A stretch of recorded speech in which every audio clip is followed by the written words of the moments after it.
On the tiny, isolated Swedish island of Okno, life in 1876 was dictated by the seasons and the sea. It was here, on a bitterly cold day, February 22nd, that 14-year-old Carolina Olsen came home complaining of a terrible toothache, perhaps after a fall on the ice. Her mother, a fisherman's wife with 5 sons and 1 daughter, did what any parent of her time and station might do. She put her child to bed, hoping sleep would be the cure. But Carolina Olsen didn't wake up the next morning. In fact, she wouldn't truly open her eyes to the world again for 32 years. Carolina was the only daughter in a poor fishing family, and she had only just begun attending school a few months before she fell ill.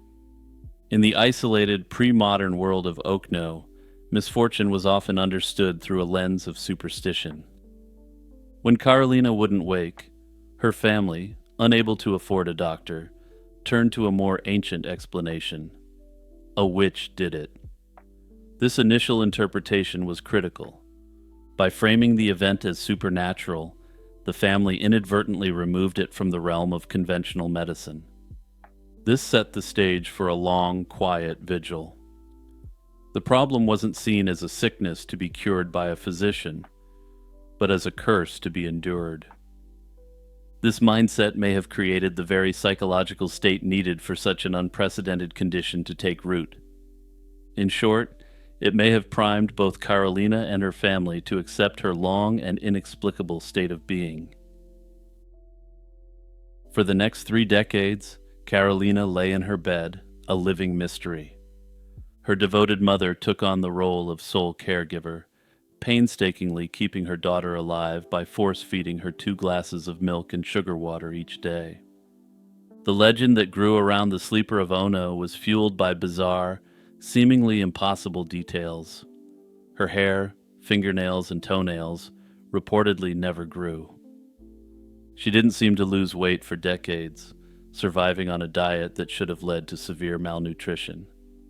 Eventually, concerned neighbors pooled their money to bring a doctor to the island. He could do nothing and diagnosed her as being in a coma. However, this doctor noted that there was something highly unusual about her case, but that it was beyond his ability. Years later, in 1892, she was hospitalized in the town of Oskarshamn. The medical establishment, faced with a case that defied all known categories, responded with the blunt instruments of their time. They subjected her to electroconvulsive therapy, a brutal treatment that yielded no results. Stumped, they assigned her a diagnosis of dementia paralytica, a severe neuropsychiatric disorder caused by late-stage syphilis, for which there was absolutely no evidence. But ultimately, the simple fairy tale of a sleeping girl begins to unravel under closer inspection. There were signs, whispers of consciousness that pierced the 32-year silence. Carolina wasn't entirely detached from the world. When her mother died in 1905, and again when one of her brothers passed in 1907, she was heard crying hysterically. The death of her mother after 29 years of ceaseless care was the event that ultimately broke the spell. Her mother had been the architect and gatekeeper of Carolina's secluded world. With her gone, the system she had maintained began to slowly collapse. A maid was hired to take over, and this new objective observer started noticing things the family had either missed or accepted as part of the mystery. The maid reported that candy would sometimes go missing, or that objects in Carolina's room would be mysteriously moved. The family's own accounts, when pressed later, revealed more cracks. Her father admitted that on rare occasions he'd seen her crawling on the floor, or heard her cry out to Jesus before quickly pulling the covers back over her head.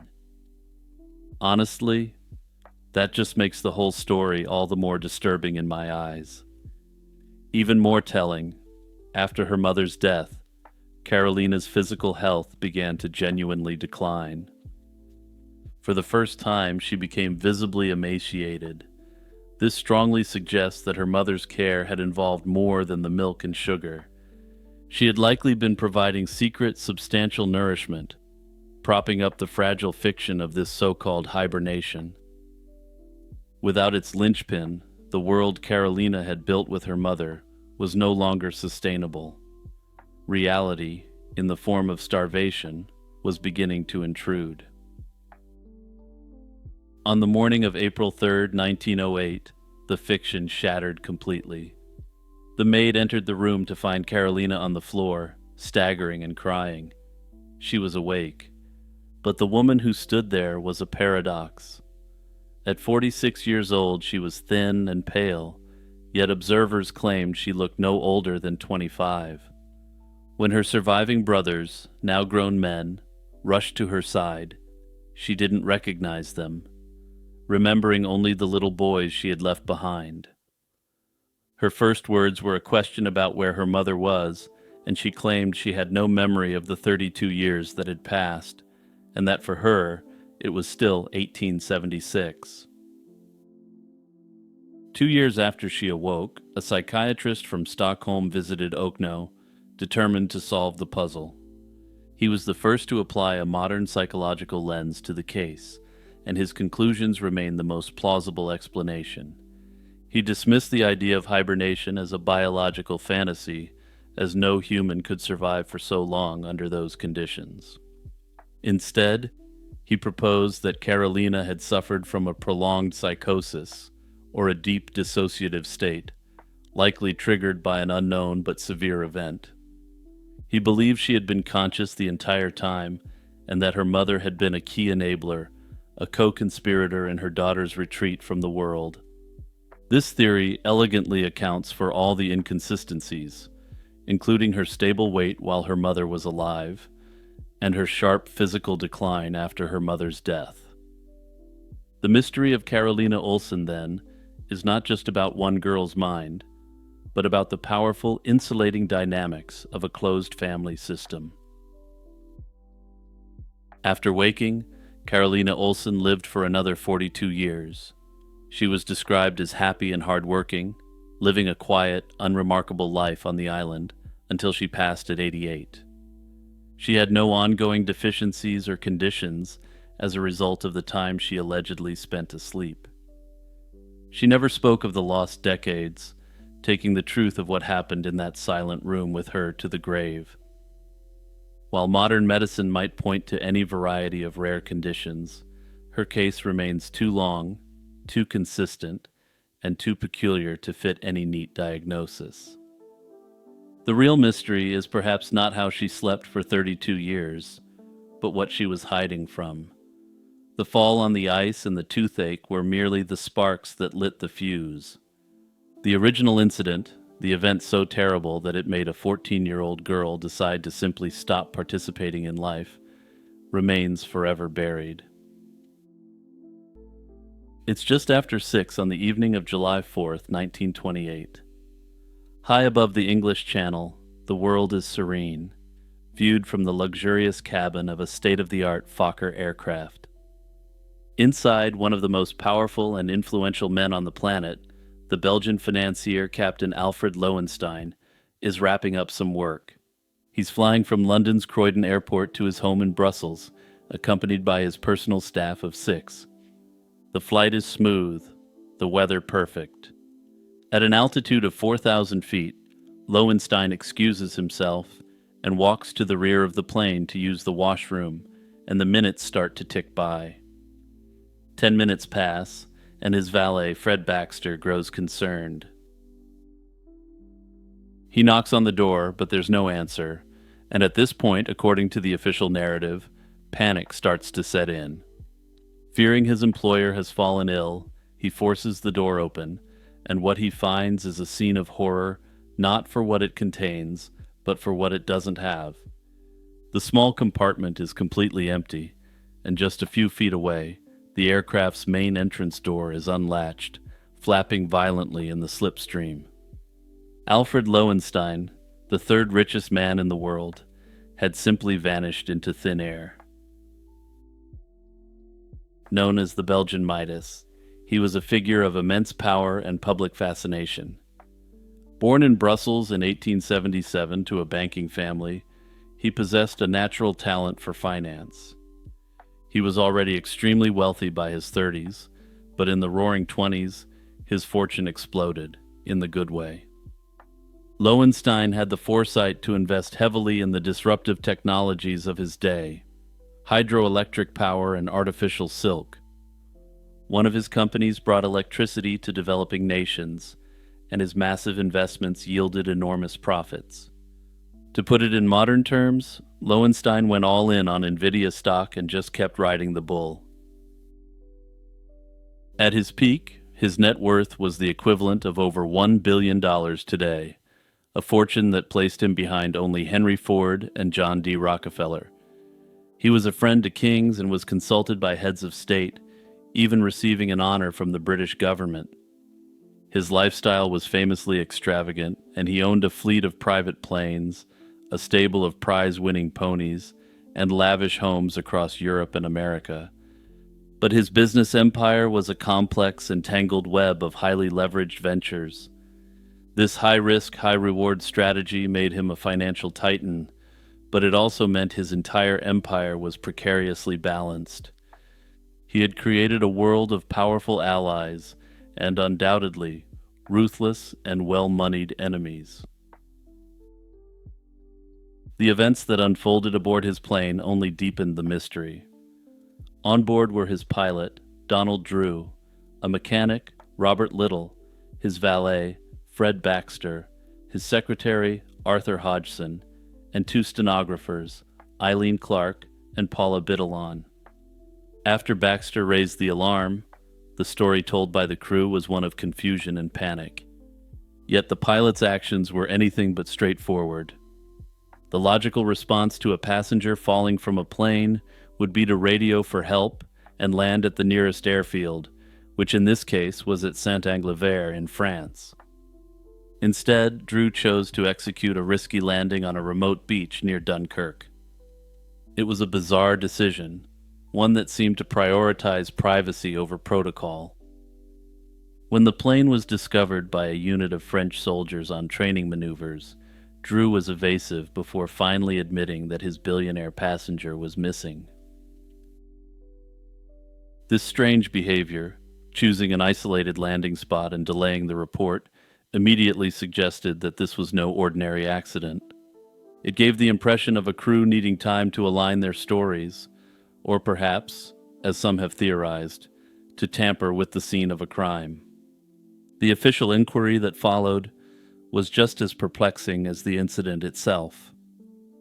Lowenstein's body was found by fishermen 15 days later, on July 19th, his identity confirmed by an engraved wristwatch. An autopsy, requested by his family, determined he had a partial skull fracture and several broken bones, and crucially, that he had been alive when he struck the water. This ruled out a heart attack or poisoning mid-flight. The investigation, however, was curiously muted. Despite the flight originating in the UK and the body being found in French waters, the official inquest was held in Lowenstein's home country of Belgium. This jurisdictional choice raised a lot of eyebrows at the time, and you're about to see why, because the Brits were about to investigate and find something very weird. The Belgian inquiry largely ignored the most damning piece of physical evidence. The British Air Ministry, using Lowenstein's actual plane, conducted a test to see if a person could accidentally fall out. This wasn't part of the Lowenstein inquiry itself, but rather a separate investigation into the airworthiness and safety of this common model of passenger plane. An officer, wearing a parachute, threw his full weight against the exit door repeatedly at an altitude of 1,000 feet. It opened a mere 6 inches before the force of the slipstream slammed it shut, throwing him back inside the cabin. The ministry's conclusion was unequivocal, and they found it would have been impossible for someone to accidentally open the door and fall out. Despite this, the Belgian inquest disregarded the physics and settled on a verdict of accidental death, a ruling that conveniently allowed his massive insurance policies to be paid out. In a final unsettling chapter, Lowenstein was buried in his wife's family tomb in an unmarked grave, a funeral his widow didn't attend. With the official story so full of holes, four main theories have persisted for nearly a century. The first, accidental death, is the official verdict, but is almost entirely debunked by the British Air Ministry's door test. The second theory, that he did it himself, was immediately floated in the press, fueled by rumors that Lowenstein's complex financial empire was on the brink of collapse. Yet this theory runs into the same physical impossibility as the accident scenario. He still would have had to somehow force the door open against incredible pressure. And let's just say this financier wasn't the second coming of Augustus the Strong, the Saxon Hercules. Also, yeah, anyone who knows me in my personal life knows that I'll never miss an opportunity to throw in a good Augustus the Strong reference, but I'm getting off topic here. Back to the point, the billionaire financier could have had help from his employees to make it all look accidental, and there's actually potentially a reason for this. One factor that I need to mention here is that Alfred Lowenstein was Catholic, and had the fall been known to be his own doing, it would have impacted where he could have been buried. The third and perhaps most compelling theory is that he was eliminated by his own crew. Under this theory, he was either eliminated by politically powerful hands or even his own wife, who stood to inherit his massive fortune. This theory claims that the entire crew was complicit and that the beach landing was necessary to replace the original door, which had been completely removed and jettisoned with the body. This aligns with a fisherman's report of seeing an object resembling a parachute, perhaps the door itself, falling from the sky that evening. Ultimately, there's not enough evidence to say whether this theory is accurate or not. The final theory, that Lowenstein faked his own death to escape financial ruin, is supported by the strange burial, but largely contradicted by the discovery and autopsy of his body. I say largely here because his body was solely identified by a personal item that was found on him. Those who support this theory suspect that he could have used his patronage of hospitals and medical schools to illicitly obtain a cadaver for his great escape. My personal speculation, given how weird the circumstances are, is that he may have tried to fake his own death with the help of his crew, but failed and actually perished in the fall. In the end, the truth of what happened to Alfred Lowenstein at 4,000 feet remains elusive, lost to the winds over the English Channel. The official verdict of an accidental death seems to stand in defiance of all evidence, which indicates that he couldn't have just fallen out of the plane accidentally. Ironically, of all the theories, the only one which really makes no sense at all and doesn't match the evidence in the slightest is the official theory. In the mid-1980s, Japan was a nation at the apex of its economic power. It was a society defined by an almost futuristic blend of technological innovation, social order, and an unparalleled sense of public safety. At the heart of this modern landscape stood the humble vending machine, the Jidohan Baiki, ready to serve any stranger for the right price. And yeah, that's what I wrote while researching this segment while very sleep-deprived at 3 a.m. But I'm keeping it in, and you've all got to deal with it. More than just a convenience, these machines were a cultural touchstone. Numbering over 5 million, they dotted every city block and rural crossroads, offering everything from cold drinks and hot coffee to noodles and flowers. They were symbols of a high-trust, automated, and profoundly safe society. They were unmanned, unvandalized beacons of convenience that millions of people relied on every single day without a second thought. This implicit trust was the bedrock of a simple daily ritual. But in 1985, an unseen predator would weaponize that trust, turning these symbols of convenience into instruments of a terrifying and indiscriminate evil. The story begins on a spring day, April 30th, 1985, in the city of Fukuyama in Hiroshima Prefecture, a man, whose name has been lost to history, approached a vending machine for a drink. Sitting on top of the machine was an unclaimed bottle of Oronamine C, a popular vitamin-fortified caffeine-laden energy drink. To him, this wasn't suspicious, but rather, it was a stroke of luck. Otsuka Pharmaceutical, the company that produced the drink, was in the middle of a major buy one get one free promotion to boost sales among a younger demographic. The appearance of an extra bottle would have seemed like a winning ticket, a small welcome gift from someone who wanted to improve the day of a complete stranger. And with that, the man took the bottle and drank it, expecting a boost of energy and likely feeling goodwill towards the person who left it. But what followed wasn't that boost of energy, or even a swift demise, but a slow, inexorable descent into agony.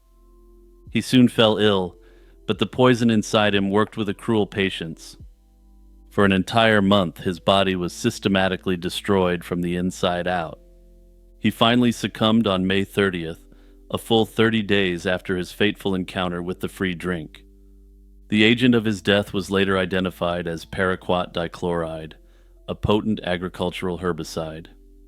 I'll get into the exact mechanism of this poison shortly, but for now, just imagine your lungs being taken over by endless scar tissue until you literally drown in your own fluids.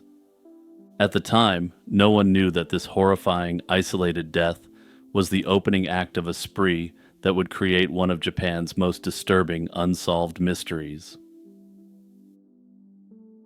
After the first incident in spring, an eerie silence fell across the nation. For 4 months, the incident in Fukuyama remained an isolated tragedy, unconnected to any larger pattern. The plague returned in September 1985, and it spread with terrifying speed and randomness. On September 5th, a 44-year-old executive named Takashi Sakai drank 2 poisoned vitamin drinks, losing his battle with the poison 6 weeks after. Less than a week after that, the attacks reached the capital, and 52-year-old Haru Otsu picked up a free bottle of Oronamine C. Less than 3 days later, Otsu had perished from the contents of this free drink. Over the course of September, the disturbing incident spread across the entire nation, and there was no discernible pattern to the attacks. They were men and women, young and old, from different professions and social classes. This total randomness shattered any illusion of safety in this high-trust society. Anyone who used a vending machine was a potential target, and the lack of a clear motive made the crimes feel like an act of pure, nihilistic violence. By November 1985, at least 13 people had perished, and dozens more were left seriously ill, suffering lifelong damage. But to fully understand the profound cruelty of these attacks, one must understand the weapon.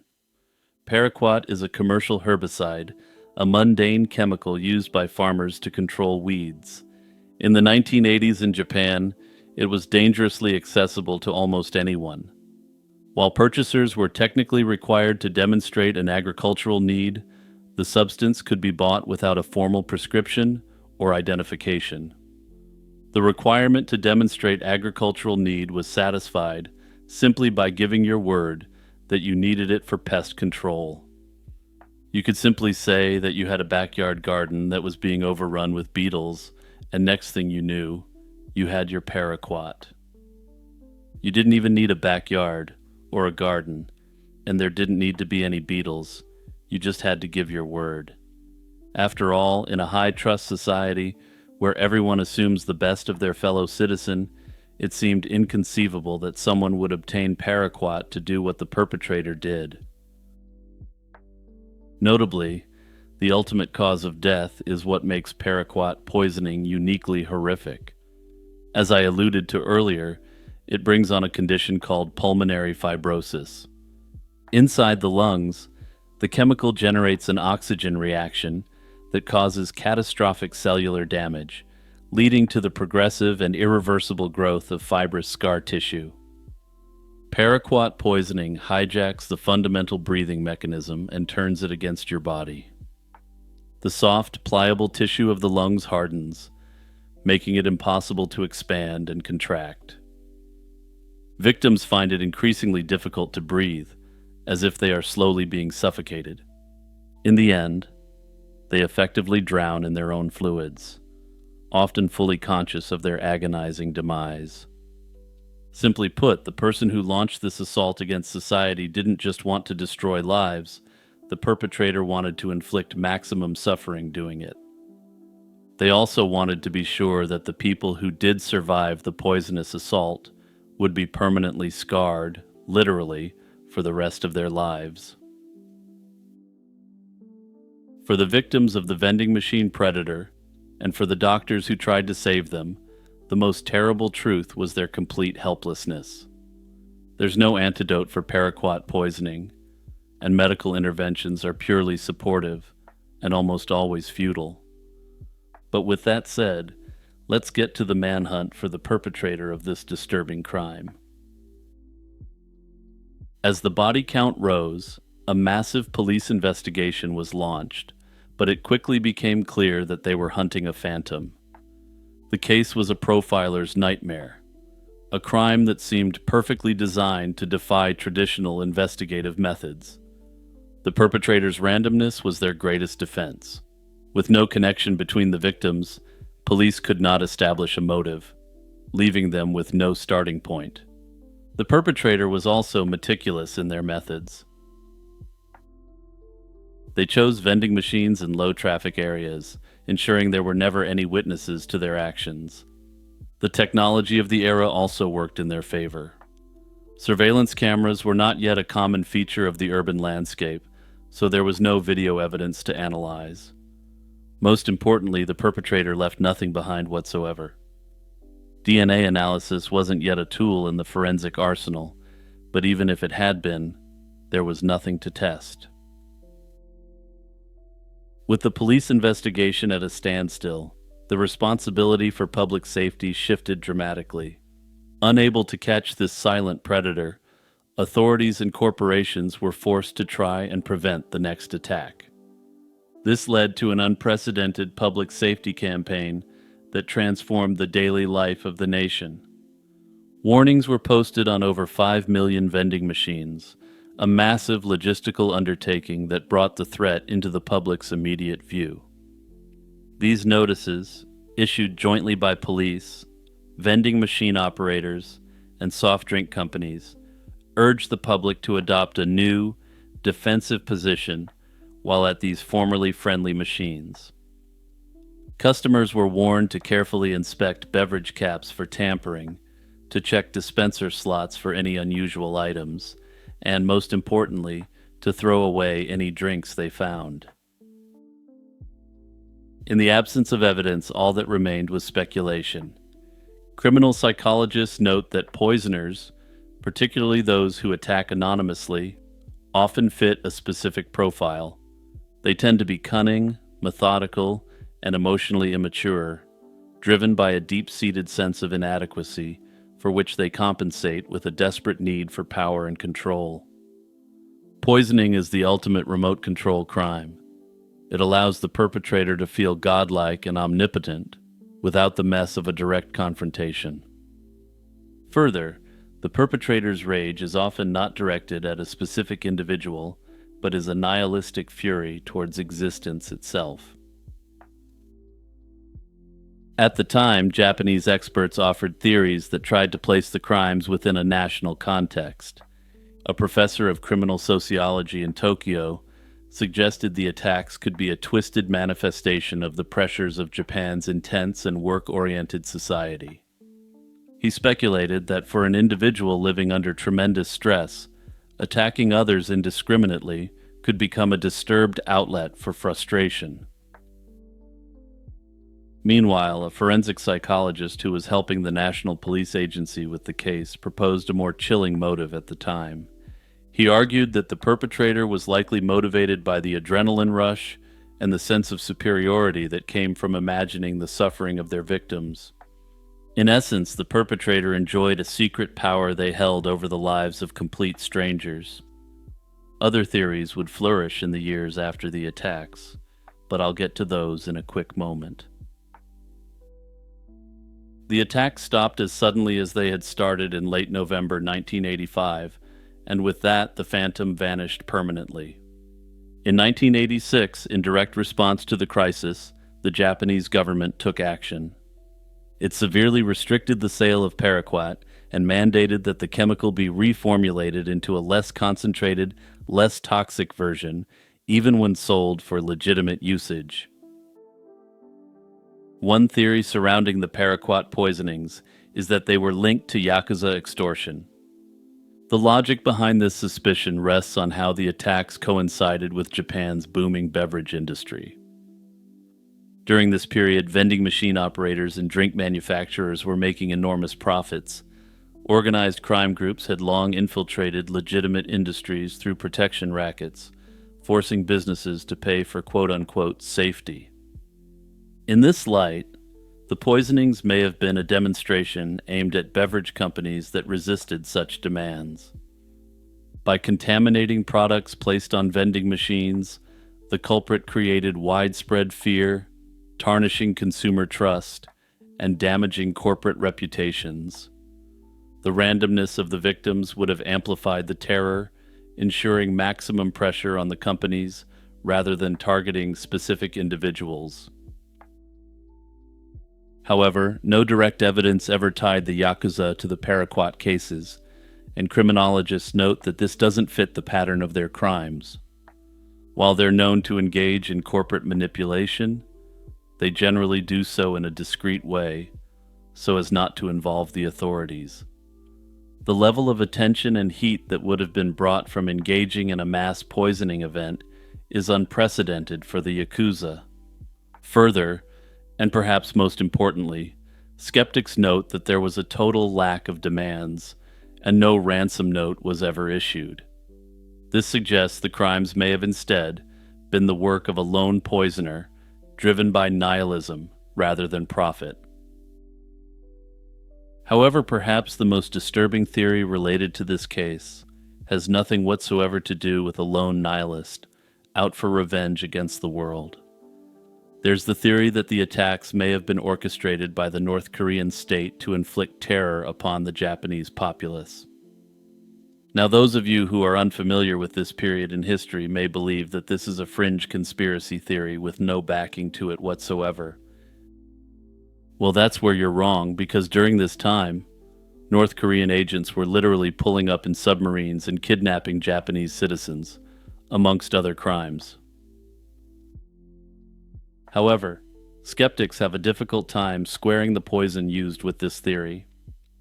North Korea has access to much more powerful chemical agents that can guarantee virtually instant results.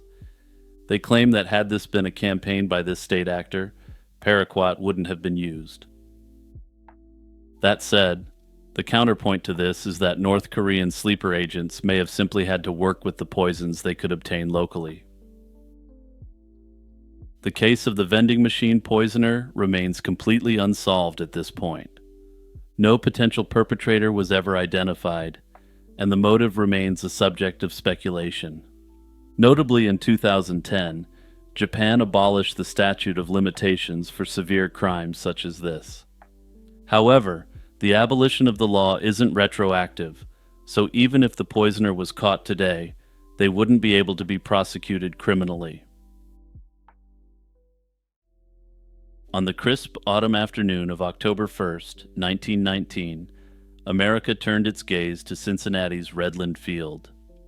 The World Series was set to begin, pitting the powerhouse Chicago White Sox, a team some considered among the greatest ever assembled, against the underdog Cincinnati Reds.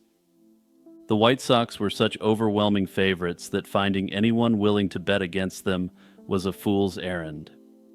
On the mound for Chicago stood Eddie Cicotte, the team's ace, a brilliant pitcher coming off a spectacular season. His first pitch of the series was a clean strike. The crowd roared. Everything felt right. His second pitch, however, was different. It sailed inside and struck Reds leadoff hitter Maury Rath squarely in the back. To the tens of thousands watching, it was just an erratic pitch, a shaky start for the veteran. But for a handful of men scattered across the country, the gamblers who had quietly placed $10,000 in cash under Sicot's hotel room pillow, it was the unmistakable signal. The fix was on. In that single, deliberate act of contrived incompetence, the sacred trust between player and fan was broken. It was the moment a simple game of baseball became something much darker, a conspiracy, a swindle, and what would forever be known as baseball's original sin.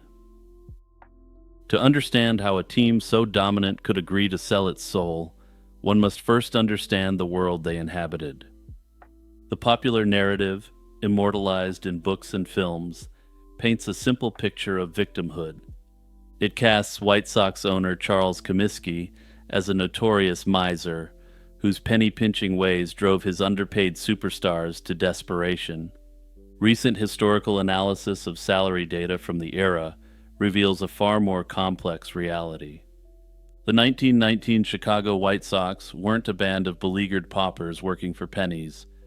They had the third highest team payroll in the American League, and when accounting for bonuses, likely the highest in all of baseball. Their payroll was substantially larger than that of their World Series opponents. The stars were earning salaries many times that of the average American worker in a time when there were few opportunities to be a professional sportsman. The real source of player resentment wasn't their paychecks, but their powerlessness. Baseball's draconian reserve clause effectively bound a player to one team for their entire career, stripping them of any bargaining power. For example, Ty Cobb couldn't sign with another club unless Detroit traded or released him. He simply had zero agency in the matter. Simply put, baseball players were highly paid assets, but assets nonetheless, unable to test their value on an open market. This systemic lack of agency fostered a deep-seated cynicism toward owners like Comiskey, who became symbols of this absolute control. This frustration simmered in a culture where the lines between baseball and betting were almost non-existent. Fans openly placed bets in the grandstands on everything from the final score to what the result of the next pitch would be. Players themselves frequently bet on games, and their casual association with gamblers blurred ethical boundaries, and the earliest match-fixing scandals went back decades. Contrary to the myth of predatory gamblers luring innocent players into a trap, the plot to throw the 1919 World Series was born from within the White Sox clubhouse. The consensus among historians is that the players themselves were the instigators. The undisputed ringleader was first baseman Chick Gandil, a tough, hard-nosed player with deep connections to the gambling underworld. Alongside ace pitcher Eddie Sicot, who was reportedly worried about his financial future and his aging arm, Gandil hatched the scheme. He approached his underworld contacts with a stunning proposal. The World Series was for sale. Gandil and Sicot became the architects, recruiting teammates from their faction within the divided locker room. They brought in key players like pitcher Lefty Williams and shortstop Charles Risberg. Oscar Felsch and third baseman Buck Weaver were present at the meetings, though Weaver would insist he wanted no part of the final deal. Others would find other ways to enter into the conspiracy. For instance, utility infielder Fred McMullen wasn't even invited. In a move out of Crusader Kings, he forced his way into the plot after overhearing the conspirators and threatening to expose them if he wasn't given a cut. The involvement of the team's biggest star is one of the biggest mysteries surrounding this scandal. The extent of Shoeless Joe Jackson's part in the plot remains the most hotly debated piece of the puzzle to this day. He admitted to taking money to fix the game, but then double-crossed the gamblers and went out and tried his best. His performance during the World Series was absolutely stellar, leading many modern scholars to believe he was running a grift on the scammers. Basically, he put on a world-class game of baseball over the course of 8 games, despite accepting a fat stack of bills to be in on the fix. The conspiracy was messy from the start, involving at least 2 separate and competing syndicates of gamblers. Gandel's primary contact was Boston bookie Joseph Sullivan. Simultaneously, a former ballplayer named Bill Burns and his partner Billy Maharg were organizing their own financing. Both groups quickly realized they needed a massive bankroll to pay the players their promised $100,000 fee.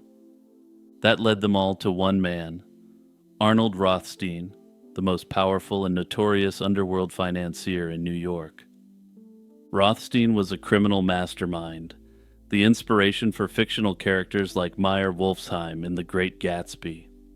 He initially turned down the offer but was eventually persuaded, likely seeing an opportunity for a foolproof score. Rothstein, however, was far too clever to deal with the players directly. He operated through layers of insulation, using associates as intermediaries. This calculated distance ensured that while he would profit immensely from the fix, his name would never be directly tied to the dirty work. When the scheme eventually imploded, this structure allowed Rothstein to walk away untouched, while the players took the fall. The exact level of involvement of this underworld kingpin remains a matter of debate, given how adept he was at covering his tracks, and how tightly his lips were sealed. Notably, less than a decade later, while Arnold Rothstein was laying on his deathbed after being attacked, he famously told the cops his dad shot him. For clarity's sake, for those unfamiliar with the story, his dad definitely didn't do it. The fix began to unravel almost as soon as it started. After Eddie Saccott's signal in Game 1, he proceeded to pitch abysmally.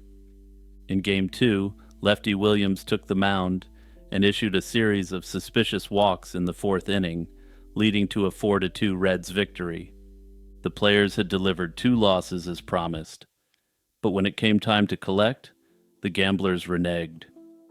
Of the $40,000 they were owed, they received only a single payment of $10,000, which Gandel split among the conspirators.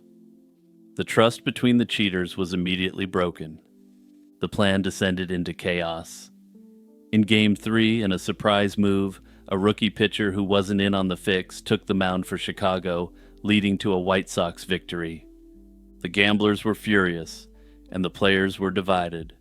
The fix was back on for Games 4 and 5 with more suspicious plays, and the Reds won both games, taking a commanding 4-1 lead in the best-of-9 series. By this point, the players were enraged. They had been repeatedly shorted on their payments and felt they were being double-crossed. In a stunning turn, they decided to double-cross the gamblers back. Playing with renewed fire, and also playing with fire, the White Sox won Games 6 and 7, suddenly pulling the series to a tense 4-3. The gamblers, who had millions riding on a Cincinnati victory, were panicked. Before the pivotal Game 8, they reasserted their control. According to some theories, the mob sent out some heavies not to threaten the ball players, but their wives. Whatever the truth of what happened, the Reds crushed the White Sox in Game 8, and the Cincinnati Reds won their tainted championship.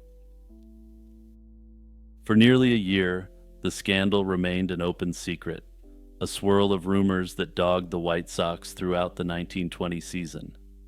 Sports writers refused to let the story go, relentlessly questioning the legitimacy of the 1919 series due to the highly irregular performances of the White Sox players. Their persistence finally forced the hand of the authorities, and in September 1920, a Cook County grand jury was convened to investigate gambling in baseball. The conspiracy quickly unraveled with a number of the men turning on each other. Thankfully, this occurred in Chicago in the early part of the 20th century, so there would be no corruption whatsoever to follow. The subsequent trial in the summer of 1921 was, by all accounts, as conventional as the 1919 World Series itself. The prosecution's most crucial evidence, the signed confessions of 3 of the players, had mysteriously vanished from the courthouse files. Years later, they would reportedly reappear in the possession of Comiskey's personal lawyer. What a strange coincidence, right? Truly baffling. Without the confessions and with key witnesses recanting, the state's case fell apart. The jury, seemingly enamored with the celebrity athletes before them, took less than 3 hours to acquit all defendants on all charges on August 2nd, 1921. The players were carried from the courtroom on the shoulders of jubilant fans. Their celebration lasted less than 24 hours. The verdict had terrified baseball's owners, who saw the public's faith in their product evaporating. To save the game, they had already made a radical move, hiring federal judge Kennesaw Mountain Landis as baseball's first ever commissioner and granting him absolute power. The day after the acquittal, Landis issued a statement that would change American sports forever. He declared that the jury's verdict was irrelevant, and he invoked his absolute authority to protect the integrity of the game. The 8 men involved in the Black Sox scandal were banned for life, though in a bizarre turn of events, in 2025 the decision was reversed. Shoeless Joe Jackson, who would be almost 150 years old now, is once again eligible to play ball. You're living in a small New England town in the late 1880s, and word spreads quickly that the Leatherman is due to arrive today, right on schedule.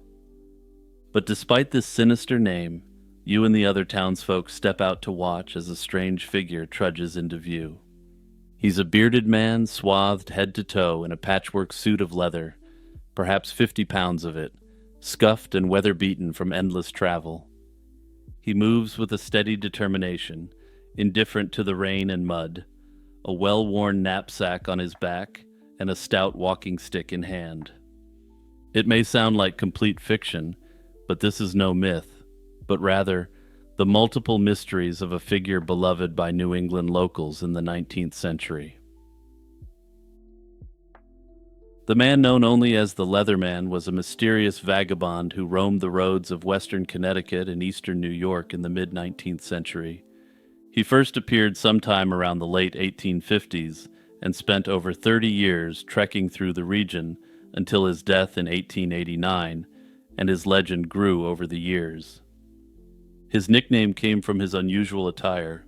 He had a handmade outfit completely fashioned from leather boots, belts, and scraps.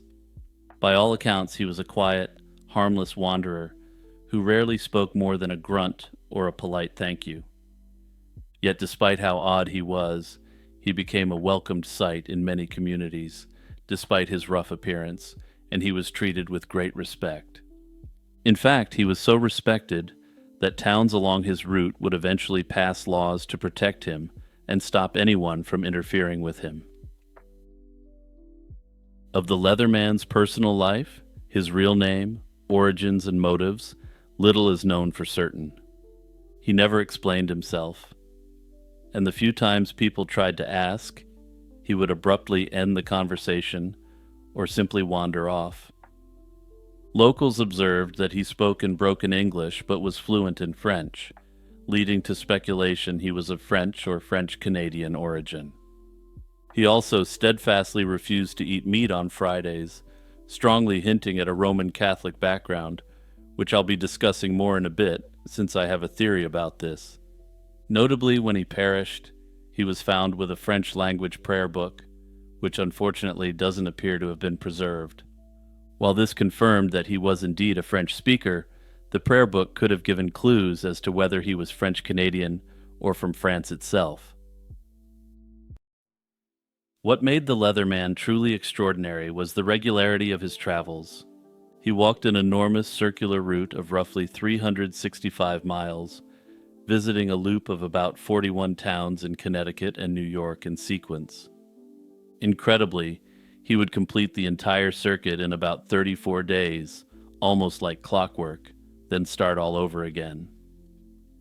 By the late 1870s, locals had long noticed this pattern, and one newspaper even took to publishing his schedule for anyone who wanted to come see and greet him. He typically traveled on foot and alone, covering an average of around 10 to 11 miles a day to keep on schedule. Wherever he went, the Leatherman had favorite stopping points, and he would stop at particular farmhouses where he would receive food free of charge. However, he wouldn't stay overnight, even when he was offered a warm place to stay, and the reasons for this are unknown. And it's not as though people weren't offering, especially by the 1880s, when he had become a fixture of the communities he was traveling through. Unlike other travelers of the era who sought out barns or shelters, the Leatherman almost always slept outdoors.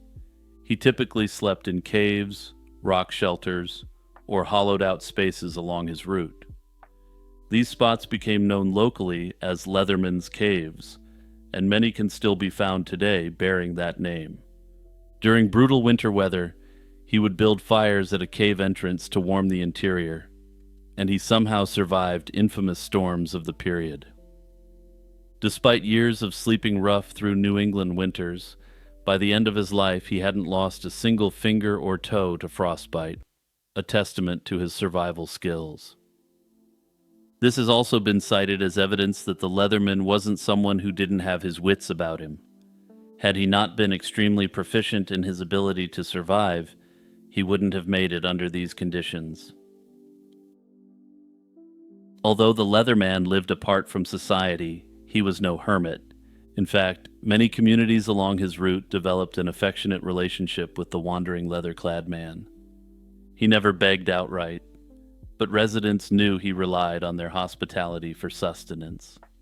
As his expected day approached, kind families would bake extra bread or pies and set aside coffee for the Leatherman's customary visit. He typically took his meals on the porch or doorstep, rarely coming inside. If invited indoors, he preferred to sit near the door and would often eat quickly and depart, as if eager to stay on schedule. Despite his grizzled, dirty appearance, people were not afraid of him, and he was unfailingly courteous in his own way and seemed content with what little he had. Legally, the late 19th century was not a friendly time for vagrants. Connecticut even passed a strict law in 1879 that allowed police to arrest and jail any homeless wanderers. Remarkably, the Leatherman was held in such regard that at least 10 Connecticut towns passed local ordinances specifically exempting him from the law. He was never arrested, even though officially he was committing a crime by wandering his circuit. He was, however, taken into custody by the authorities in 1888, but this wasn't for the reason you might think. The Leatherman's health was very visibly declining, and the people and the authorities became worried that there was something wrong with him. He was examined at a hospital in Hartford and found to be sane, but highly eccentric, and he refused any further treatment for ongoing medical issues, which I'll discuss shortly. From almost the moment he first appeared, people wondered, who is this strange man, and why is he doing this? The Leatherman himself never gave an answer, so speculation ran wild. In 1884, a Connecticut newspaper attempted to solve the mystery by publishing what it claimed was the Leatherman's real-life story, and the tale was sensational. One popular explanation said the Leatherman was really Jules Bourglet from France. According to this tale, he was a man who fell in love with a leather merchant's daughter, lost his fortune in a failed leather business, and then took to wandering in leather as penance. This romantic tale neatly answered every question people had, and newspapers eagerly reprinted it. But there was a catch. Not a word of it was true. In reality, the Leatherman never divulged such a story to anyone. The reporter had simply invented it when he failed to get an interview, and the newspaper later printed a retraction once the hoax came to light. Despite the debunking of the tale, no further progress was made in finding out who he was, and the Leatherman's real identity remains a mystery to this day. Most researchers believe that he was most likely of French-Canadian background and may have been from either Quebec or New Brunswick in Canada or from Maine. That said, there does remain the very real possibility that he was actually from France, or that he was born in America to a French, but not French-Canadian family. In the winter of 1889, after more than 30 years on the road, the Leatherman finally succumbed to illness. On March 24, 1889, he was found deceased in one of his caves in the town of Mount Pleasant, New York, not far from Ossining. The cause was determined to be mouth cancer, likely a result of his years of tobacco use. Locals who had looked out for him in life ensured he had a proper burial, and he was laid to rest in Ossining's Sparta Cemetery, although no one knew his real name. For a time his grave was mistakenly marked Jules Bourglet, reflecting the popular legend, but in truth he remained as nameless in death as he had in life. Also, there is something so fittingly poetic about a man who chose to adopt a Spartan lifestyle for his entire known life being buried in Sparta Cemetery. If this was a work of fiction, viewers would say, "Nah, that's going a bit too far." In 2011, concerns about the old grave's proximity to a roadway led to an exhumation of the Leatherman's remains, and historians hope to finally identify him via DNA. To their surprise, the coffin held only a few nails and scraps of wood, and his body had long since disintegrated and been claimed back by the earth. He was reburied in a new spot in the cemetery, under a fresh headstone that simply reads, "The Leatherman," acknowledging that this mystery will likely never be solved. Personally, I think the Leatherman's mysterious devotion to his wandering life takes on deeper resonance when viewed through the lens of Roman Catholic tradition. He was known to avoid meat on Fridays, a custom deeply rooted in Catholic practice, and he kept with him a French prayer book that suggests a faith carried quietly but consistently. In Catholic history, pilgrimage has long served as an outward expression of inner penance, a way for the devout to atone for sins or seek spiritual renewal. These journeys are marked by hardship and repetition, as well as the renunciation of worldly comforts. For instance, for high nobles to atone in medieval times, they would wear the clothing of beggars and walk barefooted to a holy site and seek forgiveness for whatever they did.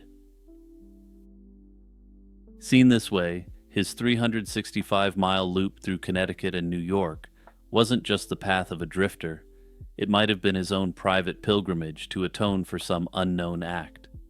Each step could have carried the weight of contrition, his leather garb both armor against the elements, and perhaps a symbolic reminder of the burden he chose to bear. His refusal of comfort, his preference for sleeping in caves, and his commitment to an almost monastic silence resonate with traditions of asceticism. Whether or not he consciously framed it in these terms, we have strong evidence he came from this religious tradition, and the Leatherman's life mirrored the age-old image of the penitent pilgrim. In this view, he was a lone traveler walking endlessly, caught between the earthly and the spiritual, seeking not an earthly destination, but some quiet reconciliation between himself and God. In the end, why the Leatherman felt the need to wander and who he was remain a genuine, unsolved historical mystery. On the night of June 20th, 1947, Bugsy Siegel was relaxing, without an apparent care in the world.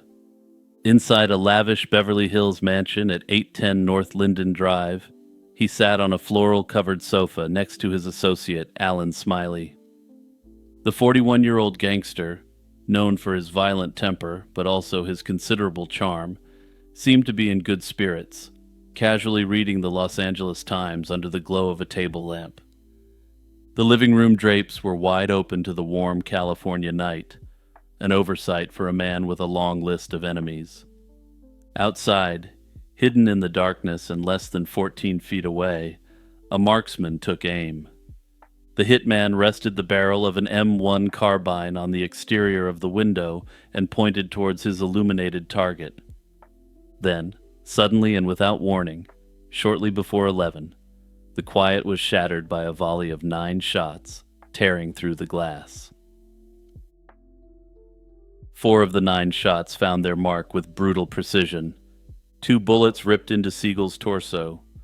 2 more struck his head, and for Bugsy, the end was almost certainly instantaneous. Alan Smiley, in a miraculous stroke of luck, dove to the floor as the shooting started and escaped with only a bullet hole tearing through the sleeve of his jacket. To understand who pulled the trigger, and more importantly, who gave the order, one must first understand the man whose violent life came to an even more violent end.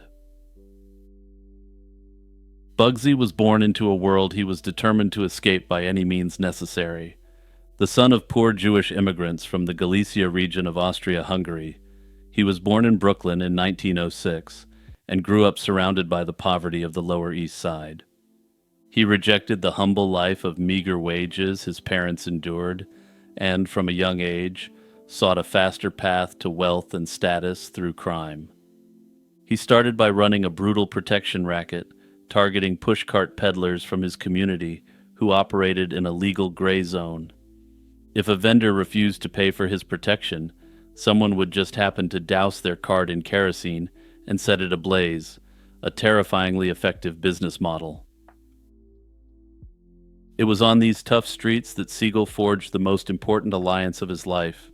He befriended Meyer Lansky, another ambitious teenager who possessed the intellect and strategic mind that perfectly complemented Siegel's sheer aggression and fearlessness. Together, they formed the Bugs and Meyer mob, a gang that quickly became a feared force in New York's underworld.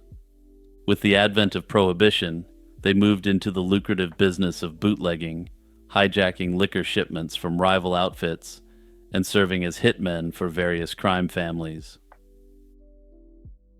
Siegel's personality was a study in contradictions.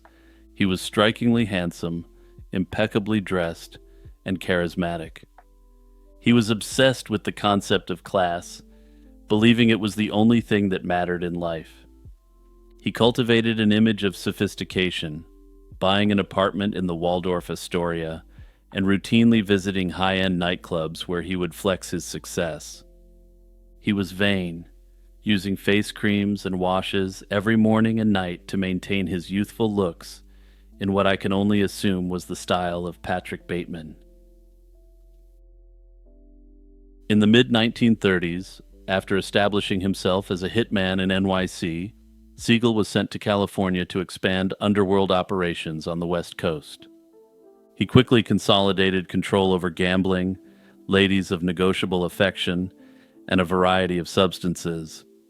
But he also found a new stage for his unique persona: Hollywood.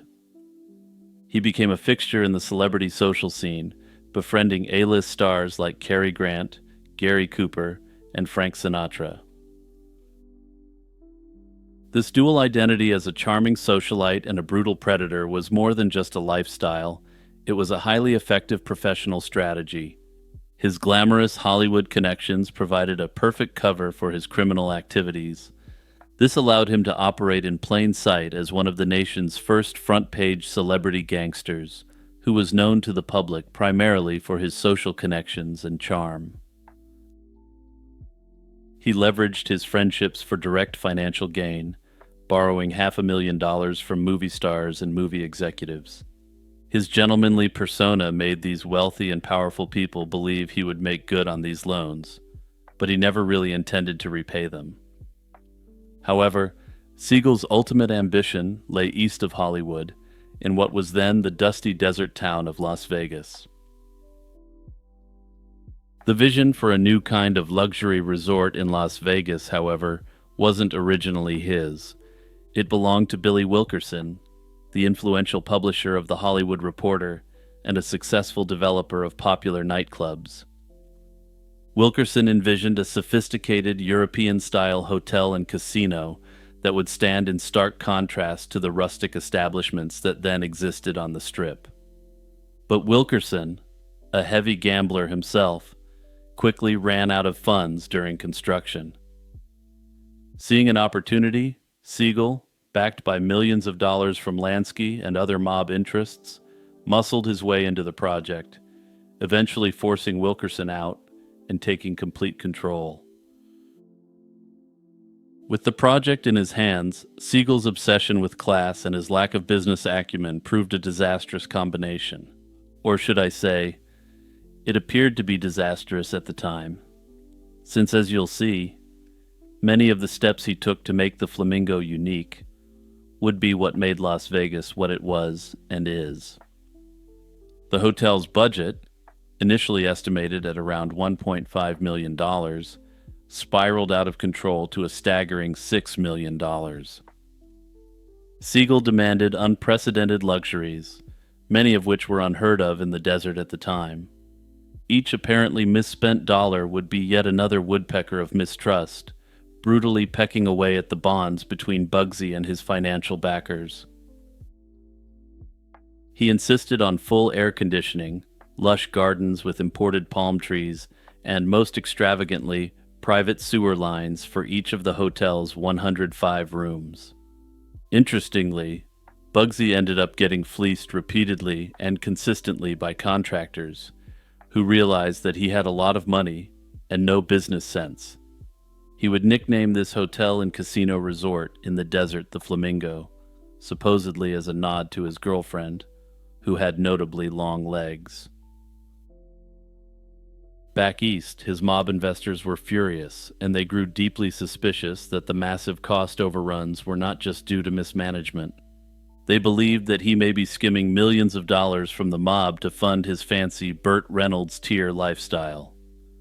The situation came to a head in late December 1946 at the National Hotel in Cuba, where Lucky Luciano, now exiled from America, convened a major summit of crime bosses. One of the most pressing items on the agenda was what to do about Bugsy Siegel and his money pit in the desert.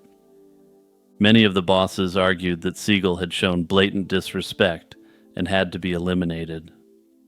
The meeting reached a dramatic climax when Meyer Lansky stood up to defend his childhood friend.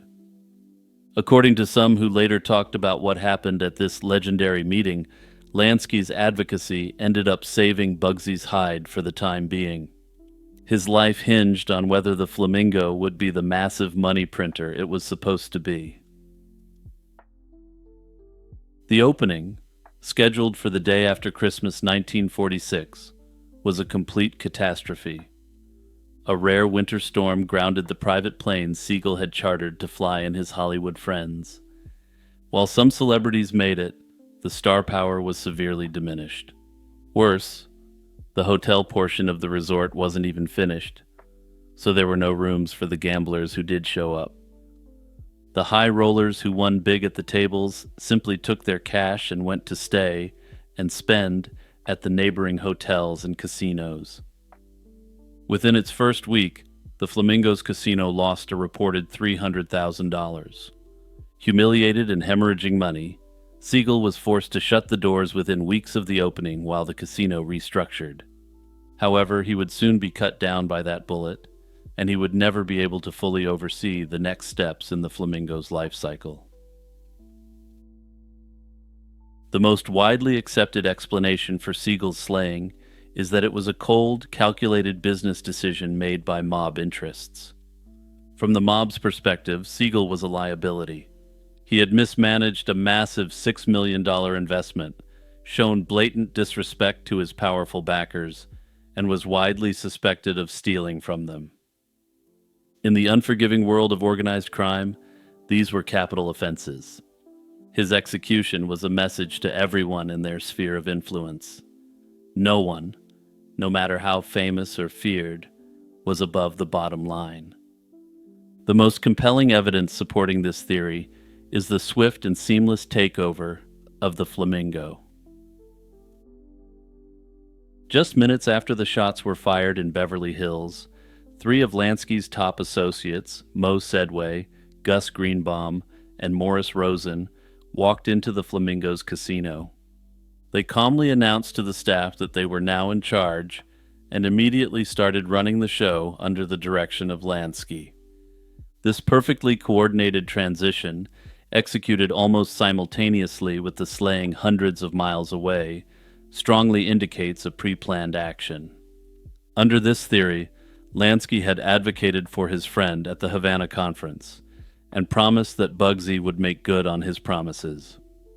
Lansky in turn is speculated to have been told that if his friend didn't make good, he would have to do the deed himself.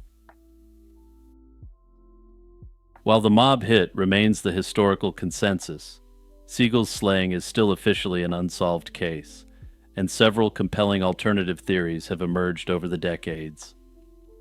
Another plausible scenario points to a more personal motive: revenge. Siegel's relationship with his girlfriend, Virginia Hill, was famously passionate, but also incredibly volatile, to the point where it was an open secret that he was roughing her up. This has led to the theory that one of Hill's brothers eliminated Siegel in retaliation. An employee who worked at the Flamingo claimed that he personally overheard one of Hill's brothers, a U.S. Marine, threaten to shoot Siegel after seeing bruises on his sister. Notably, Hill's behavior itself was quite suspicious, and she took a completely unplanned flight to Europe just days prior to the attack. Some think that she had been skimming money from the mob herself, and that she helped set up Bugsy in return for the mob looking the other way from her transgressions. Others speculate that she knew what her brother was going to do, and that she had a discussion with Lansky about it. In this scenario, Lansky gave the okay for her brother to attack Bugsy, but needed the details of the attack. This, in essence, secured her brother from retaliation going forward, and gave Lansky time to plan the takeover of the Flamingo. It also would have saved Lansky the trouble of directly taking out the man he came up in the organized crime world with. Despite the speculation and the compelling nature of these theories, the slaying of Bugsy Siegel remains one of America's most famous cold cases. No one was ever charged, and the Beverly Hills Police Department file still somehow officially remains open today, even though the perpetrator is surely deceased. Perhaps the ultimate irony of Siegel's life is that his greatest failure became his most enduring legacy. The Flamingo, which he reopened in March 1947, had just begun to show a profit by May, but if he was eliminated for that reason, it was too little too late to save him. After his passing, under the shrewd management of Mo Sedway and Gus Greenbaum, with Lansky acting as overseer, the resort became an immediate and massive success. It reportedly earned a very handsome profit of $4 million in its first year of operation, and the cost overruns were completely covered. This success proved the viability of Bugsy's vision and kicked off the golden age of mob-controlled casinos in Las Vegas.